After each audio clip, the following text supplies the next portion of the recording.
Shabbat Shalom, hoy es 26 de mayo, Shabbat, y también 12 del tercer mes de hebreo en el calendario tradicional.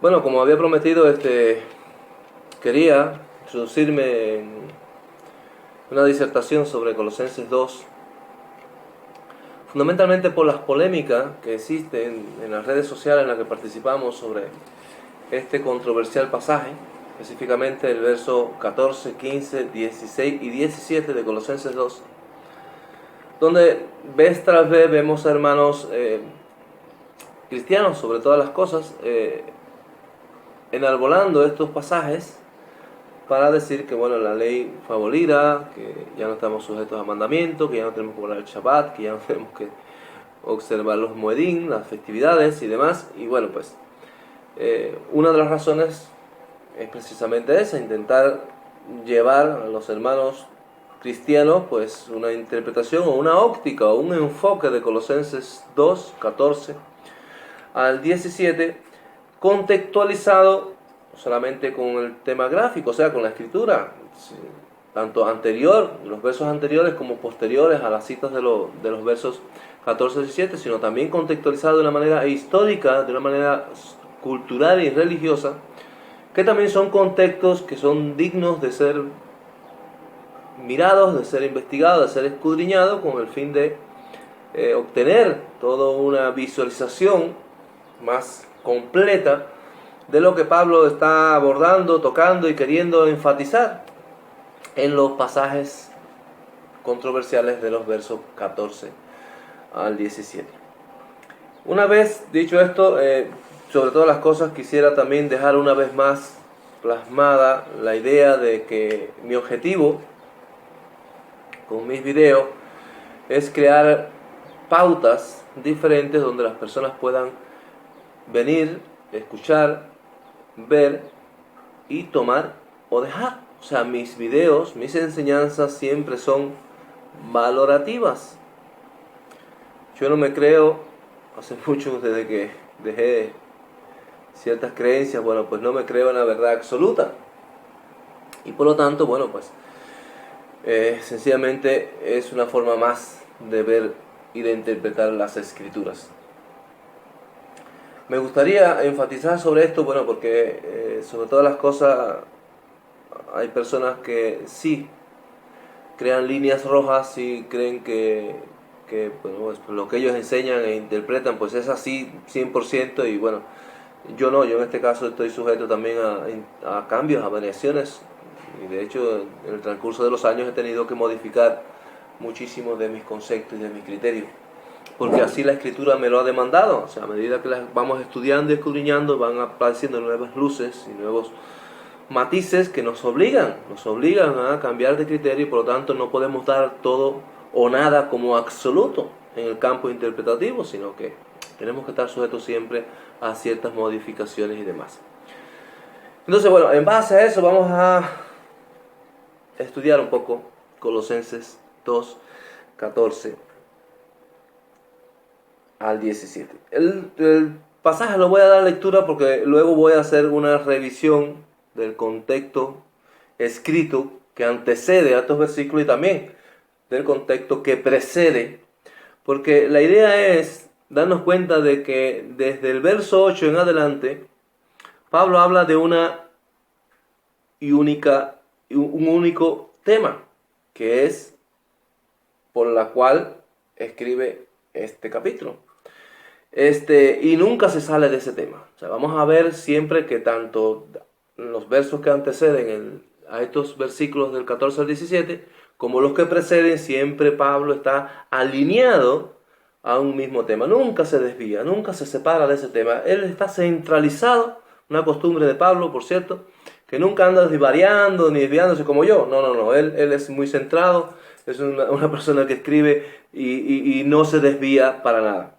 Cuando leamos a Pablo es bueno siempre tener en consideración este hecho, para que no creamos que Pablo está saltando de aquí para allá, temas aquí, temas allá. No, Pablo es muy centrado en lo que escribe y siempre tiene un propósito muy definido cuando empieza a abordar un tema, y no se sale de él hasta que no lo culmina.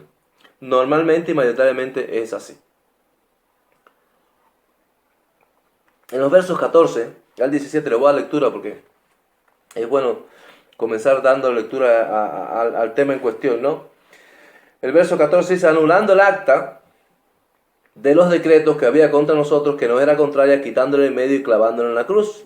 Y despojando a los principales de las potestades, los exhibió públicamente, triunfando sobre ellos en la cruz o en el madero. Por tanto, dice Pablo, nadie os juzgue en comido o en bebido en cuanto a días de festividad o lunas nuevas o días de reposo, porque todo lo cual es sombra de lo que ha de venir, más el cuerpo o la realidad es de Mashiach. Esos son los versículos que estamos abordando y que vamos a tratar de ver cómo se visualizan una vez que hemos mirado varios contextos. Estamos hablando del contexto gráfico, escrito, anterior y posterior, y también los contextos históricos, culturales y religiosos. También vamos a tocar algunos matices, y también los contextos idiomáticos son necesarios también para comprender todo el tema este. Bien, nada mejor que empezar por el verso 8, porque si es verdad que hay algunos matices en los versos que anteceden, donde de verdad Pablo comienza una argumentación sólida, es en el verso 8. Y dice en el verso 8: mirad que nadie os engañe por medio de filosofías, huecas sutilezas, según la tradición de los hombres, conforme al rudimento del mundo, y no según Mashiach. Tengo que decir que estoy citando de la Reina Valera, porque creo que así me acomoda un poco más al pensamiento de los hermanos cristianos, ¿no? Bien, lo primero que debemos de preguntarnos en este aspecto y con este primer versículo es si Pablo, cuando habla de filosofías, de huecas sutilezas, de tradiciones de hombre, de rudimentos del mundo, se puede estar refiriendo a la Torá, o sea, a la ley divina. Yo creo que no. Yo creo que no, porque es que encontramos tantos pasajes en la Escritura donde obviamente la Torá tiene un sentido para Pablo mucho magnificado. O sea, nada que ver con estas cosas que él clasifica o define aquí como huecas sutilezas, filosofías, tradiciones de hombres, rudimentos del mundo. Existen muchísimos pasajes que se pueden tomar para mostrar que Pablo no puede estarse refiriendo a lo que Moshe escribió o a lo que fue dado a Moshe por el Eterno. Pero obviamente voy a citar algunos pasajes porque vale la pena darnos cuenta de que es una locura estar defendiendo de que Pablo puede estarse refiriendo a la Torá, a la ley del Eterno, a la ley que fue dada y revelada a Moshe en el Sinaí, con estas definiciones o clasificaciones que acabamos de leer. En el Salmo 119, salmo precioso, se lo recomiendo a todos, versos 142, 151 y 160, allí se menciona la Torá muchísimas veces y se define como la verdad. La Torá es la verdad, la Torá es Emet.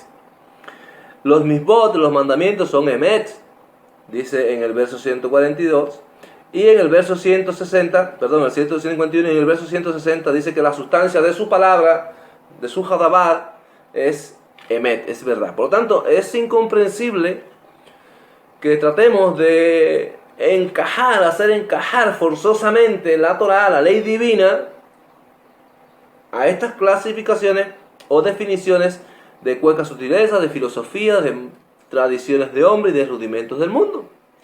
Por lo tanto, esto hay que dejarlo claro. Lo segundo que quisiera dejar claro es que mire que nadie nos engañe. Pablo es apologético. Y bueno, término griego ya lo sé que no nos gusta a los hermanos que están en la restauración, pero bueno, para que se entienda, Pablo es apologético, o sea, Pablo es defensor de las cosas. Pablo no defiende algo si antes no fue atacado.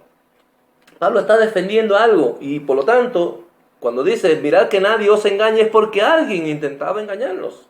Alguien estaba intentando desviar a los colosas mediante este tipo de cosas, filosofías, tradiciones humanas, rudimentos del mundo. Estaba desviando de la fe a la que fueron llamados los colosas. Por lo tanto, hay que definir quiénes son esos hombres, cuáles eran estos rudimentos del mundo, por qué Pablo los clasifica de esta manera, y definir quiénes eran y por qué estaban haciendo estas cosas. Eso es lo principal en el contexto de Colosenses 2.14. Una de las cosas más principales y fundamentales de Colosenses 2.14. Dice el verso 9. Empecemos ya, digamos que aquí vamos a empezar a... Porque en él, en Mashiach, habita corporalmente toda la plenitud de la deidad. O sea, Pablo primero que nada está diciendo que aquellos que os engañan mediante filosofía y huecas sutilezas no tienen autoridad, porque la autoridad es Mashiach. La autoridad está en aquel en el que habita corporalmente toda la plenitud de la deidad. Este es quien impone las normas del juego. Este es quien decreta cómo se deben hacer las cosas. Mashiach es quien es el gobernante, es el líder. Por lo tanto, hay que dejar claro que en él habita corporalmente toda la plenitud de la deidad. Él es el jefe, es el que manda, ¿no? Esto para intentar contrarrestar, Pablo ya empieza a tratar de contrarrestar a aquellos que intentaban engañar a los colosas mediante los rudimentos del mundo. Y en el verso dice, y vosotros estáis completos en él, que es la cabeza de todo principado y potestad.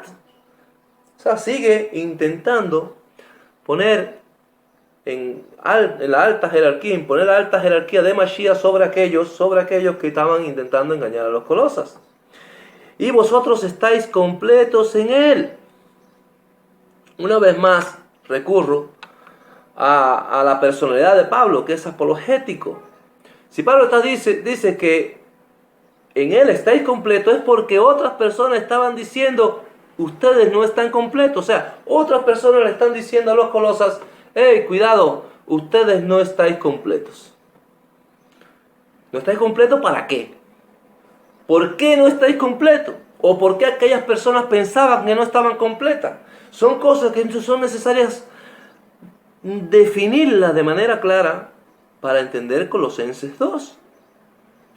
Debemos tener en cuenta que Pablo está haciendo una defensa con el fin de concluir algo en el verso 16. No olvidemos eso. No olvidemos. Pablo dice en el verso 16, por tanto, eso implica que todo lo que dijo anteriormente era para concluir lo que allí en el verso 16 se iba a decir. Por tanto, eso significa que todo lo que estos versículos nos están transmitiendo es para que Pablo llegue a una conclusión en el verso 16. Por tanto, que nadie os critique. Bueno, nadie os critique, ¿por qué? Porque esa es la cabeza de toda potestad, porque en él habita corporalmente toda la divinidad y demás, ¿no? Bien, le damos eso porque es importante, es un matiz importante.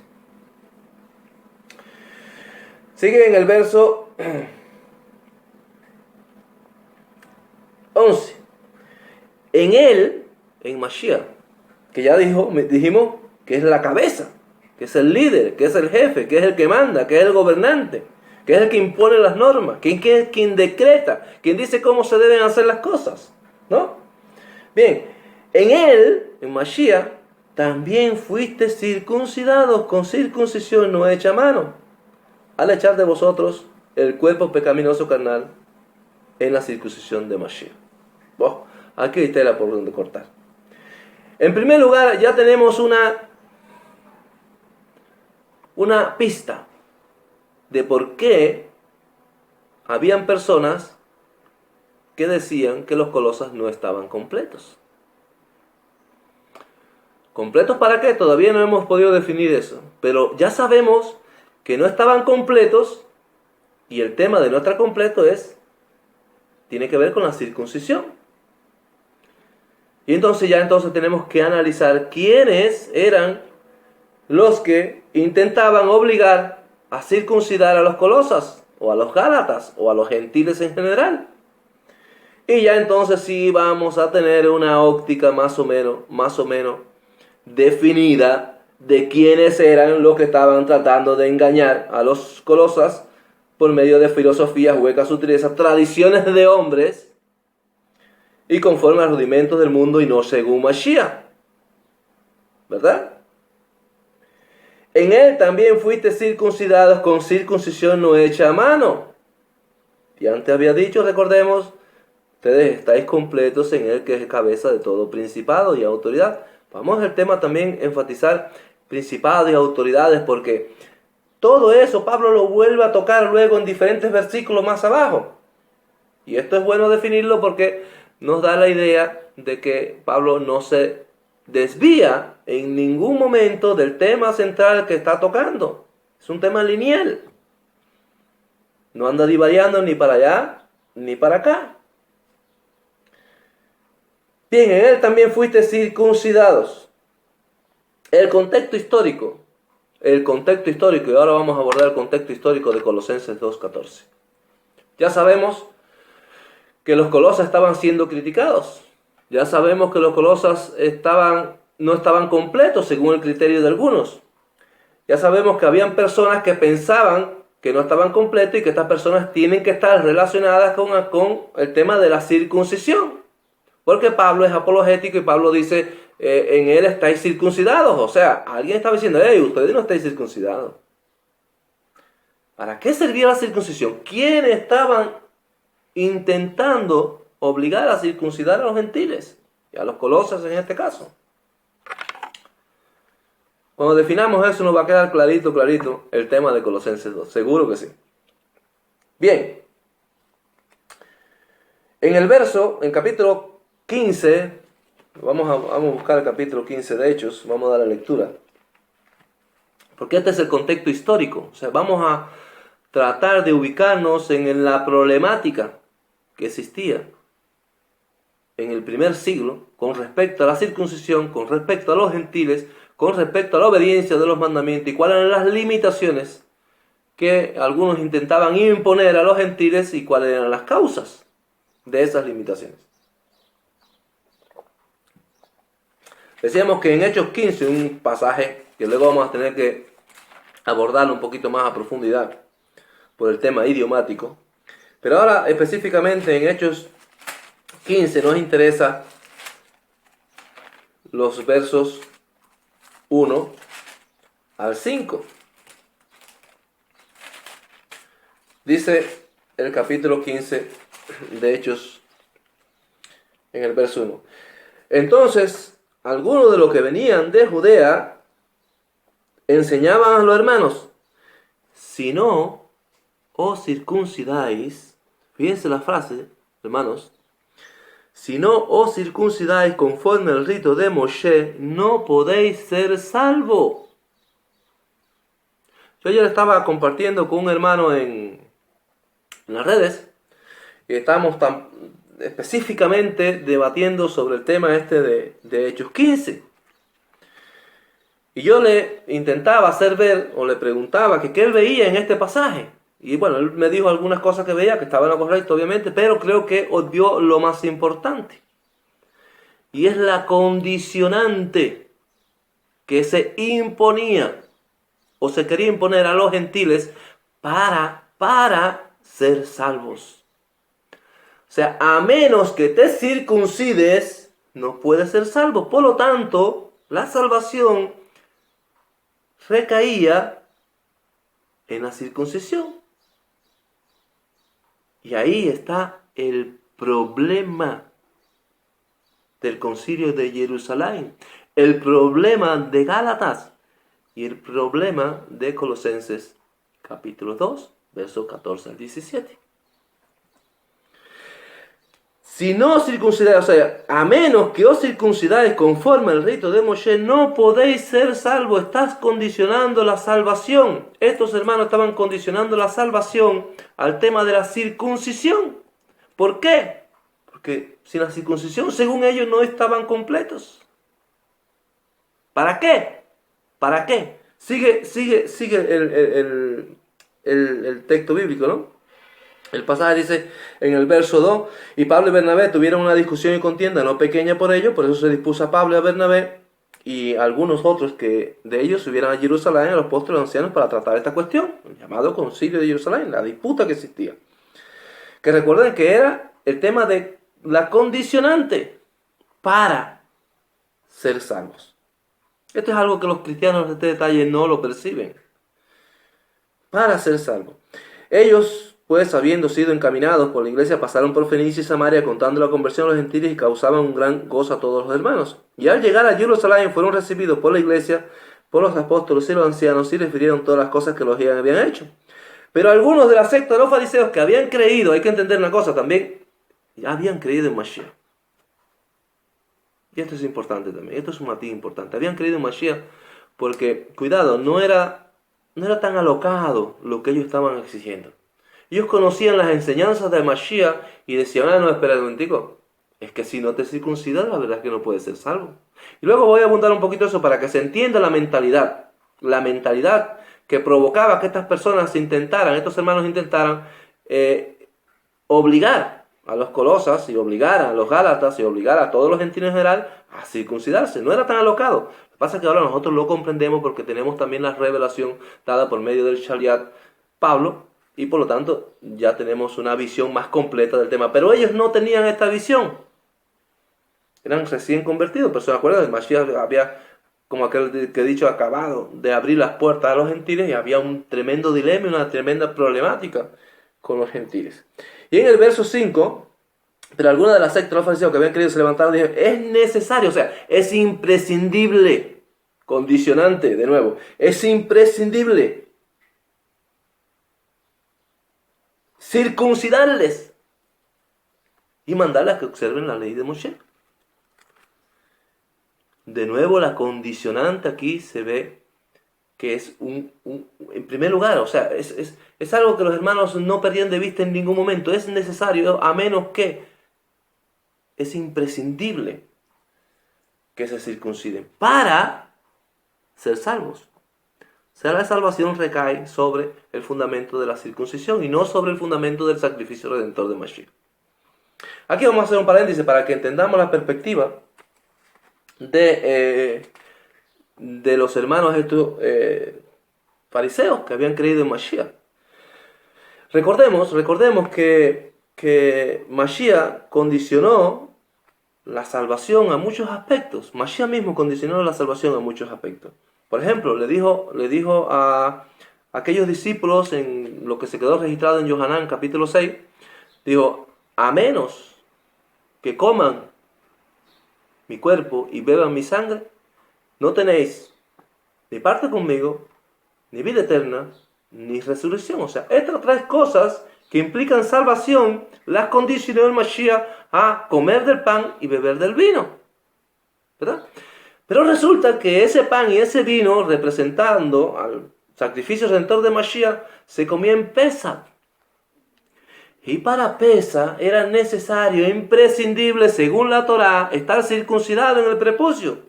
Si no, no podías. Y en este caso, si Mashiach estaba condicionando la salvación con la participación de Pesach, y en este caso específicamente con el comer y el beber de los símbolos que representaban su sacrificio, es lógico que los hermanos fariseos que estaban relacionados con la enseñanza de Mashiach y con lo que había sido, con lo que más tarde redactaría Yohanan en el capítulo 6 de su evangelio, pues dijeron, oye, espérate un momentico, si es necesario o es imprescindible o está condicionado estos tres factores que son salvíficos a comer y beber, y el comer y beber es Pesach, y si Pesach no se puede celebrar sin la circuncisión, pues entonces hay que circuncidarlo para ser salvo. Entre otras cosas, podía esta reflexión haberla tenido aquellos hermanos y haber exigido este tema por esta razón o por otras. Porque Mashiach, como yo digo y dije anteriormente, condicionó la salvación o aspectos que tienen que ver con la salvación a varias cosas. Entre ellas estaba la Pesach. Nos identificamos con la muerte y resurrección y el valor expiatorio de Mashiach con la participación en la Pesach. Y en la Pesach se pasa el pan que simboliza el cuerpo de Mashiach y el vino que simboliza la sangre de nuestro Mashiach. ¿Entendéis? O sea, es un poco engorroso, ya lo sé, pero si se ubicáis, hay que aprender a ubicarnos en la mentalidad hebrea, a ponernos en el lugar de los demás, a usar empatía interpretativa para decir, para preguntarnos y decir, ¿y por qué pensaban así? ¿Qué les hacía pensar? ¿Qué los motivaba? ¿Es que eran tan malvados? ¿Es que eran tan inicuos? No era iniquidad. Era reflexión, pura analítica. El judío piensa mucho, reflexiona mucho y por lo tanto empieza a coger de aquí y de allá y puede llegar a ciertas conclusiones que ya les digo y les repito, no eran tan arbitrarias con referente a la exigencia de la circuncisión. Bien, en Gálatas, siguiendo la idea, y cierro el paréntesis ya de la mentalidad hebrea con respecto a la exigencia, ¿no?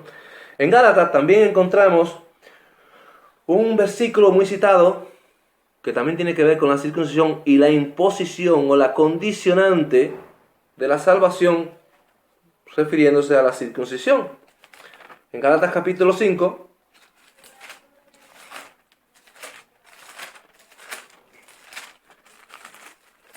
Gálatas capítulo 5, verso 4, dicen las Escrituras: de Mashiach os desligasteis lo que por la ley os justificáis, de la gracia habías caído. Aquí se ve que la intención de ir a la ley, de la intención de circuncidarse, estaba vinculada a la justificación por medio de estas cosas, que es lo que vemos en Hechos 15, 1. A menos que circuncidáis, a menos que, pues no podéis ser salvos. Y una vez más estamos enfrente del contexto histórico del primer siglo con referencia a la exigencia que hacían algunos con respecto a la circuncisión o a la obediencia de la Torá en su conjunto y a relacionar estas dos cosas con la salvación, o sea, condicionar estos dos aspectos a la salvación, que es a lo que Pablo se opone. Pablo no se opone a la circuncisión, Pablo no se opone a la obediencia de la ley, Pablo se está oponiendo, y luego vamos a, en un verso un poco más adelante aquí de Colosenses, vamos a verlo un poco más claro. Pablo no se opone en ningún momento a eso, Pablo se opone a la condicionante, o sea, a que la salvación descanse sobre el hecho de la circuncisión o sobre el hecho de la obediencia de cualquier mandamiento. Porque eso no está bien, y es lo que Pablo siempre ataca, es a lo que Pablo siempre se opone. No a la circuncisión en sí, y no a la obediencia de la Torá en sí, sino a ese otro aspecto. Bien, ya tenemos claro varios puntos, me parece. Vamos al verso 12. Sepultados con él en el Tevilá, en el bautismo, en el cual fuiste también resucitados con él mediante la fe en el poder de Elohim que le levantó de entre los muertos. A ver, el concepto de la Tevilá no es nuevo dentro del judaísmo, y mucho menos del judaísmo mesiánico del primer siglo. Era algo que los judíos en general estaban acostumbrados a practicar. Recordemos a Yohanan el Inmersor, ¿verdad? Entonces, Pablo hace referencia aquí al bautismo porque el bautismo viene siendo una fuente de purificación. O sea, la persona que se sumerge, que hace la tevilá, simboliza algo. O sea, te limpias, te purificas, mueres a tu viejo yo, mueres a tu personalidad y resucitas como un nuevo ser. El llamado nuevo nacimiento, que los cristianos, el nuevo nacimiento, si no naces de nuevo. Bueno, pues el nuevo nacimiento, esa es la tevilá, por la cual pasaron todos los creyentes de Colosas. Recordemos que dice, sepultados en él, en el bautismo, en el cual fuiste, ellos practicaron la tevilá. Fuiste también resucitados con él mediante la fe en el poder de Elohim que lo levantó de entre los muertos. En Romanos 6, que también quiero analizar el Romanos 6, porque es vinculante. En Romanos 6 habla sobre precisamente el proceso de la tevilá y todo lo que implicaba dentro del concepto mesiánico judío de aquel tiempo, del que Pablo se hace eco y lo plasma con una belleza indescriptible. Dice el capítulo 6 de Romanos, verso 2 en adelante. Bueno, voy a leer del verso 1 para que se entienda todo el contexto de lo que Pablo habla, pero estamos hablando de la tevilá y de lo que Pablo habla sobre el llamado bautismo. ¿Qué pues diremos? ¿Perseveraremos en el pecado para que la gracia abunde? De ninguna manera. Porque los que hemos muerto al pecado, ¿cómo viviremos aún en él? Muerto en el pecado. ¿Y cómo que moría el pecado? Vamos a ver. ¿O no sabéis? Ahí entonces Pablo explica por qué habían muerto el pecado. ¿O es que no sabéis que todos los que hemos sido bautizados, o sea, todos los que hemos pasado por la Tevilá en Mashiach Yeshua, hemos sido purificados en su muerte? Porque somos sepultados juntamente con él para muerte por medio de la Tevilá, a fin de que, como Mashiach resucitó de los muertos para la gloria del Padre, así también nosotros andemos en vida nueva. O sea, llegamos a la Tevilá sucios, maltrechos, cochinos, enfangados, llenos de lodo, de inmundicia, de impurificaciones, ¿verdad? Y somos sumergidos en la Tevilá de Mashiach. Ese viejo hombre inmundo, sucio, cochino, embarrado de todo lodo, en base a inmundicia, pues ese hombre cuando se levanta, resucita como un hombre nuevo. El llamado, vuelvo y reitero, nuevo nacimiento. Que aquí voy a darle un detalle interesantísimo. Porque en Juan capítulo 3, verso 4, creo, 5, se habla del nuevo nacimiento, el encuentro que tiene Mashiach con Nicodemo. Y allí en ese encuentro, Mashiach dice algo, bueno, a menos. Aquí de nuevo la condicionante salvífica, a menos que nazca de nuevo, no podrás ver ni entrar en el reino de los cielos. O sea, aquí Mashiach está condicionando el que si quieres entrar y ver ese reino, tienes que nacer de nuevo.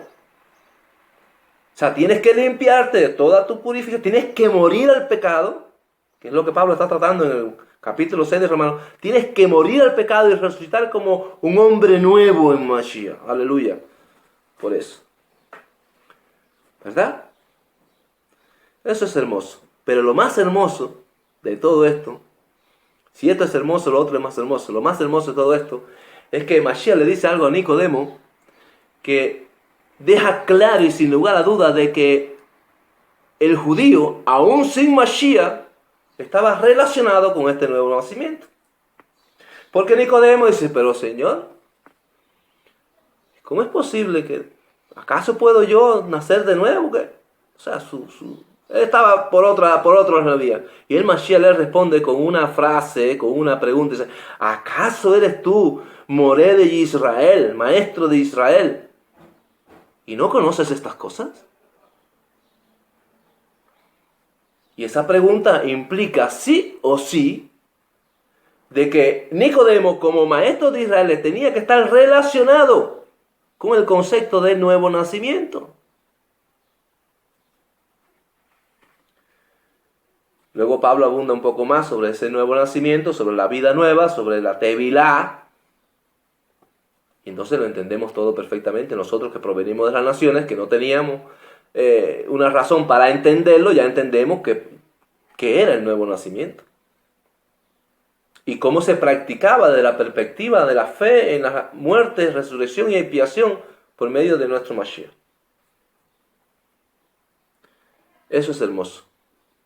Pero no es un concepto nuevo. Es un concepto que estaba en la Torá. Porque en la Torá ya venía todo un ejercicio de purificaciones, de Tevilá y demás, para hacer servicio en el templo. Cuando quedabas inmundo por esto, cuando quedabas inmundo por lo otro, pues tenías que pasar por un proceso de purificación, de limpieza. Y ya entonces esto era algo conocido. Bien. Habíamos quedado en el verso 12.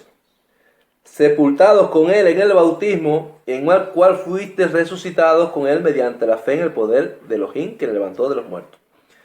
O sea, Pablo le está diciendo a los Colosas que ellos fueron. Habían algunos que decían, hey, ustedes no están completos. Ustedes son unos incircuncisos. Ustedes están impuros. Pablo dice, no. Ustedes sí están completos. Ustedes fueron circuncidados en Mashiach. Y ustedes pasaron por la Tevilá.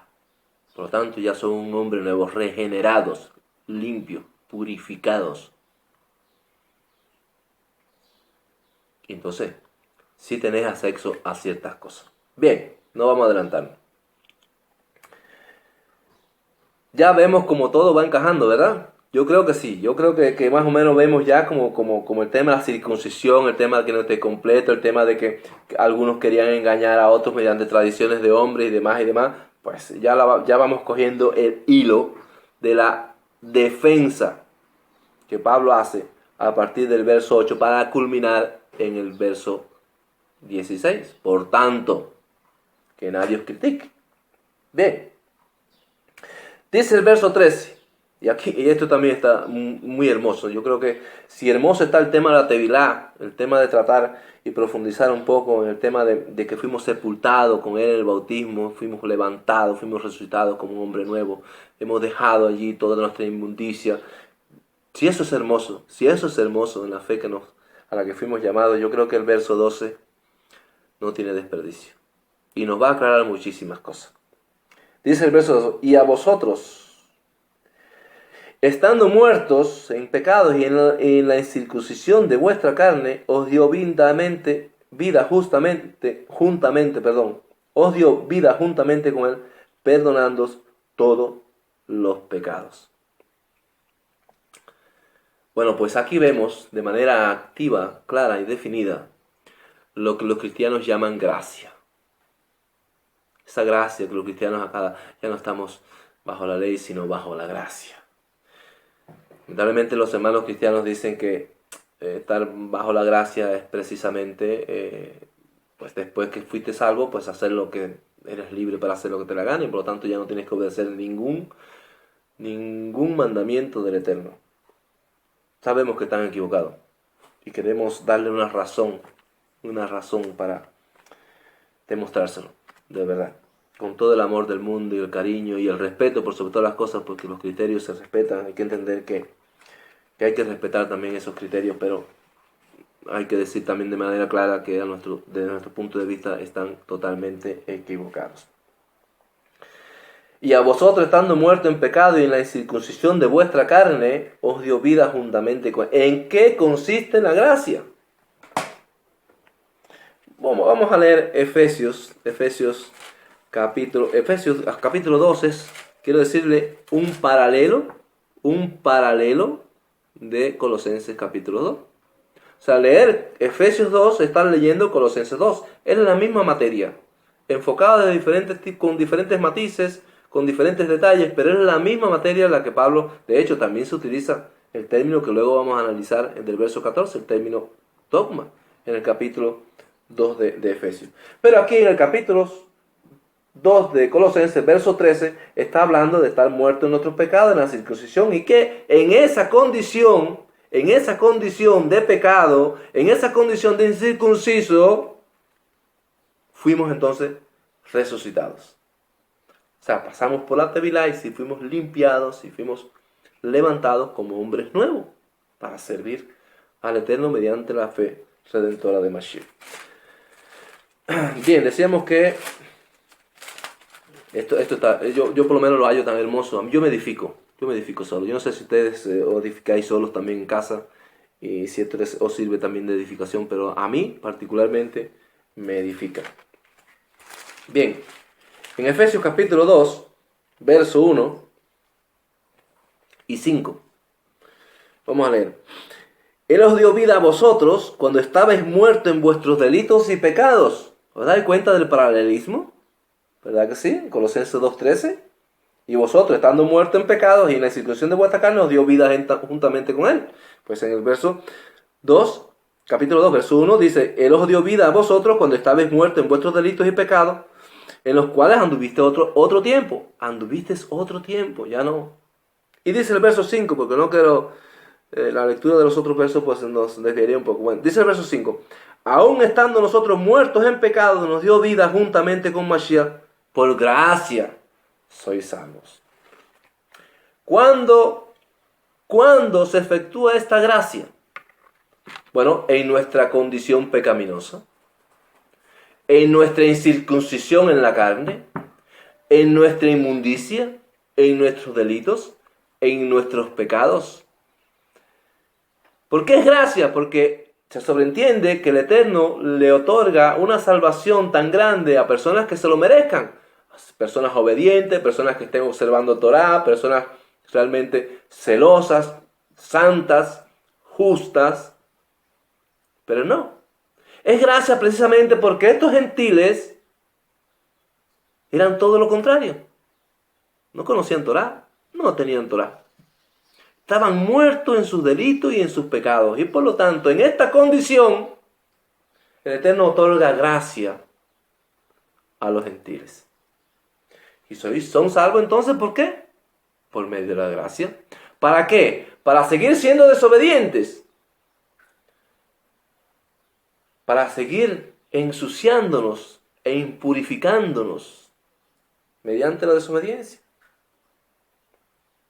Obviamente que no. El cristianismo esto no lo ha entendido. Sí, somos salvos por gracias, porque fuimos escogidos cuando no merecíamos ser escogidos, cuando no éramos santos, cuando no estábamos limpios, cuando no éramos obedientes, cuando no éramos considerados justos. Y aún así, el Eterno dice, no pasa nada, ven, yo te voy a pasar por la tevilá de Mashiach, te voy a hacer la circuncisión de Mashiach y tú vas a ser un hombre nuevo. Para desobedecer u obedecer. Ese es el punto. Bien, una vez que hemos visto que en el verso 13 se aborda el tema de la gracia y Pablo recalca y recuerda a aquellos colosenses su condición antes de ser llamados. Por eso es bueno que Efesios 2 lo lean luego completo, para que veáis el paralelismo y para que veáis entonces la hermosura del capítulo 2 de Efesios. Una vez que hemos visto esto y cómo Pablo les recuerda todas estas cosas a los colosenses, entonces sí, ya pasa Pablo a decir que algo se anula. Mashiach anuló algo. Mashiach clavó algo en la cruz. ¿La Torah? Pero antes de eso ya tengamos en cuenta de que el contexto anterior, luego vamos a ver el posterior, el contexto anterior nos hablaba de que había algunos, y ya sabíamos que esos algunos que intentaban por medio de filosofía, huecas sutilezas, tradiciones de hombre y conforme al ordenamiento del mundo, intentaban desviarnos, eran aquellos que no aceptaban la circuncisión de Mashiach y no aceptaban que nosotros fuimos purificados, limpiados y santificados mediante la tevilá y el nuevo nacimiento que Mashiach nos otorgaba. Tanto el judaísmo criticaba y ponía limitaciones a los colosenses porque decían y creían de que ellos no estaban completos. ¿Por qué no estaban completos? Por la circuncisión.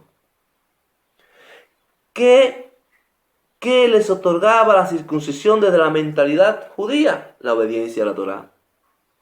Si tú no estás circuncidado, ¿qué haces obedeciendo a la Torah? Tú eres un gentil pagano. Tú eres un incircunciso, tío. ¿Qué haces? ¿Qué haces adentrándote y haciendo tuya la santa Torah del Eterno? No, tú no puedes. Tú eres un sucio, un inmundo, un incircunciso. Y Pablo se levanta y espérate. No. Mashiach es la cabeza. Es quien manda, es quien ordena, es quien decreta, el que impone las normas. Él es el gobernante máximo. Está por encima de todas las autoridades. Estas que dicen ser autoridades y imponen normas y limitan. Y lo limitan a ustedes. No, ya ustedes pasaron por la circuncisión de Mashiach, ya ustedes pasaron por la tevilá y por lo tanto ya están completos en Mashiach. Aleluya por eso. Ese todo es el tema, ese es el contexto verdadero de Colosenses 2, 14 al 17. No existe otro. Queremos hacer ver que Pablo, los textos estos del 14 al 17 no tienen nada que ver con su contexto anterior. No, todo lo contrario. El contexto anterior precisamente da pie y fundamento para lo que Pablo quiere concluir en el verso 16. Por tanto, que nadie os critique, porque ya estáis completos, porque ya estáis purificados, porque ya fuiste sepultado, porque ya naciste de nuevo, porque ya eres un hombre nuevo, el Mashiach. Ya dejaste toda aquella vida de inmundicia. Ese es el punto de Colosenses 2. Bien, ahora sí vamos a otros aspectos que son obligatorios. Porque Pablo, si algo anula, hay que definir qué es lo que anula. El cristianismo dice, en general, incluso los adventistas, los hermanos adventistas en general dicen que es la Torá, o parte de ella, las leyes ceremoniales, recordemos. Hay varios detalles interesantes. Yo ya hacía un video anterior que era en respuesta a un debate que tenía con un hermano. Y ya más o menos daba, pero como aquel es otro video, pues yo voy a, ya un poco más resumido y más rápido, dar una idea de lo que se maneja en el verso 14. Anulando el acta. Mire, la palabra acta, aunque no está mal traducida, porque un acta obviamente es un escrito a mano, obviamente, no está mal traducida, sí pierde la idea que Pablo intenta transmitir en la palabra o con la palabra griega, suponiendo que haya sido escrita en griega esta carta, pues con la palabra griega keirógrafo, que como decía antes es un término compuesto que significa mano y escrito, grafo. Keiro, grafo, escrito a mano. Y el término escrito a mano denota o indica algo escrito por hombres, algo decretado por hombres, algo hecho por hombres, algo ordenado por seres humanos, por hombres. Y esta idea se refuerza aún más cuando Pablo dice que este keirógrafo o esta acta consiste en dogmas. Dogmas. Y ahora sí vamos al contexto idiomático. El término dogma en la escritura, solo voy a citar los pasajes y no vamos a leer los pasajes porque si alguien quiere corroborarlo desde el griego, pues mire que vaya y lo busque y creo que... Pero en Lucas 2.1, el decreto o el edicto que Augusto ordena para empadronar, y que lo encontramos en Lucas 2.1, pues ahí la palabra es dogma. Y el término dogma, pues evidentemente en ese contexto está aplicando a una ordenanza o un decreto humano. En Daniel 17.7 también se acusa a algunos de que estaban intentando desobedecer los decretos del César. Ahí los decretos del César, decreto, dogma. O sea, también un decreto humano, una persona de autoridad.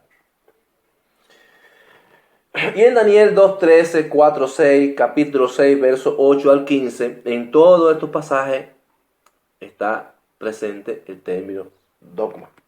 Una vez más, refiriéndose en su contexto de manera evidente a una ordenanza, un decreto totalmente humano. Los hermanos cristianos dicen que un dogma es un mandamiento divino. La verdad es que es tremendo. Bueno, viendo el contexto que antes analizamos de los versos 8 en adelante hasta el verso 13, vemos que Pablo tiene una línea fija. O sea, alguien está decretando, alguien está limitando a los colosenses mediante tradiciones humanas, filosofías de hombres, rudimentos del mundo, que no puede ser Torah. Por lo tanto, en Colosenses 2.14, lo más apropiado, lo más lógico, interpretativamente hablando, es concluir que Pablo sigue la misma línea y se está refiriendo a estas cosas que estas personas decretaban.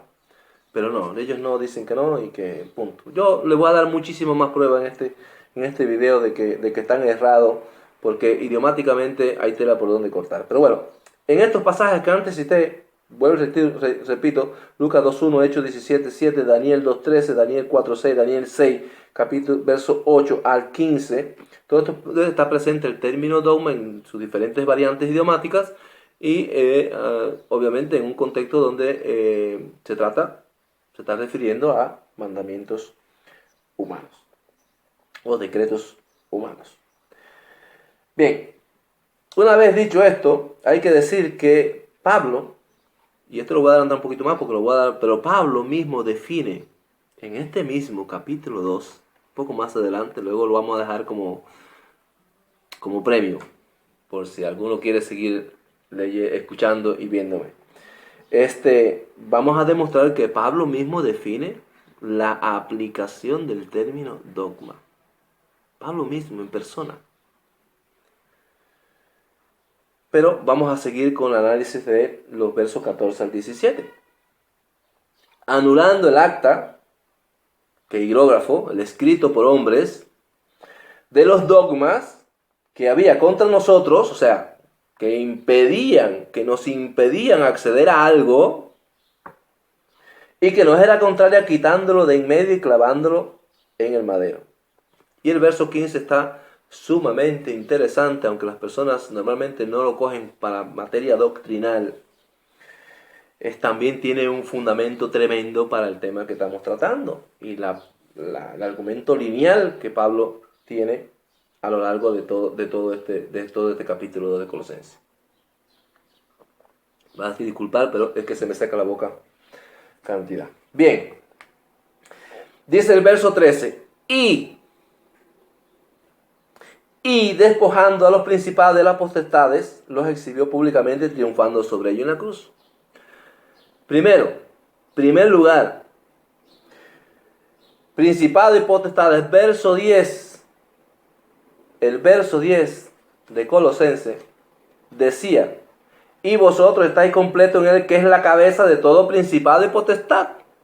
O sea, comentamos de que estaba diciendo, oye, este es el que más manda aquí, ¿verdad? Tanto aquí en el verso 15, Pablo está diciendo de que Mashiach despoja toda potestad, pues las potestades aquellas. Las mismas potestades o autoridades que estaban diciendo mediante tradiciones de hombre y rudimentos del mundo que los colosos no podían acceder a algo. Por algunas razones, porque no estaban completos, porque estaban impuros, impurificados, porque demás y demás. ¿Verdad que sí? Porque seguían muertos en sus pecados, según las personas estas que defendían la postura contraria a Pablo. Bien, los principales de las potestades entonces que habla aquí en el verso 15 tienen que ver con las potestades y las autoridades de las que habla en el verso 10. O sea, para demostrar que Pablo sigue en su línea argumentativa. Y otro tema interesante con el verso 15 es que la palabra kai en griego no aparece en los manuscritos. Y esto es sumamente importante. Porque cuando usted dice, yo lavé la ropa y fui a casa de mi tía, yo estoy separando las acciones. El lavar la ropa con ir a casa de mi tía no están relacionados. Porque yo puse una conjunción en el medio. Y, en este caso, si estuviese en el griego, debería estar el término kai. No está. Y fue, por lo tanto, en estas traducciones, y en la inmensa mayoría de traducciones, es un agregado. ¿Por qué es importante? Bueno, pues porque la acción del verso 14, cuando quitas en la conjunción y, da la clara idea de que la acción del verso 14 trae como resultado lo que se dice en el verso 15. O sea, hay comunión, hay armonía. No están separadas las ideas como el de lavar la ropa e ir a casa de mi tía. No. Ya en este caso, ya no está el término y por lo tanto, el clavar en la cruz conlleva a que las potestades y los principados fuesen derrotados. ¿Por qué es importante? Leámoslos así, sin el término y. Dice, anulando el acta o el queirógrafo de los dogmas que había contra nosotros, que no era contraria, quitándolo en medio y clavándolo en la cruz, despojando a los principados y a las potestades y exhibiéndolos públicamente, triunfó sobre ellos en la cruz. sea, la acción del verso 14 conlleva a lo que sucede en el verso 15. Por lo tanto, la acción de clavar en la cruz aquel queirógrafo que consistía en dogmas conlleva a que estas autoridades y estas potestades sean derrotadas por Mashiach. Recordemos que las autoridades y las potestades son aquellas que la encontramos en el verso 10. Es el cabeza, es el que manda. Cabeza de los principados y de las potestades, ¿verdad? Bueno, pues él derrota a estas principados. Y esto implica, y aquí hay una contradicción, el cristianismo tiene una clara contradicción con el verso 14 y el verso 15. El cristianismo dice, no, porque los dogmas son las leyes divinas. Pero resulta que la acción, como antes dije, la acción del verso 14 conlleva a lo que sucede en el verso 15. O sea, trae como resultado lo que sucede en el verso 15. Y por ende, si lo que fue clavado en la cruz fue la Torá del Eterno, las leyes del Eterno, entonces las autoridades que fueron derrotadas por Mashiach serían aquellas autoridades que habían dado estos dogmas o estas leyes divinas. Oiga, ¿en qué contrariedad entra el cristianismo cuando interpreta que en Colosenses 2:14 se anula la Torá o parte de ella?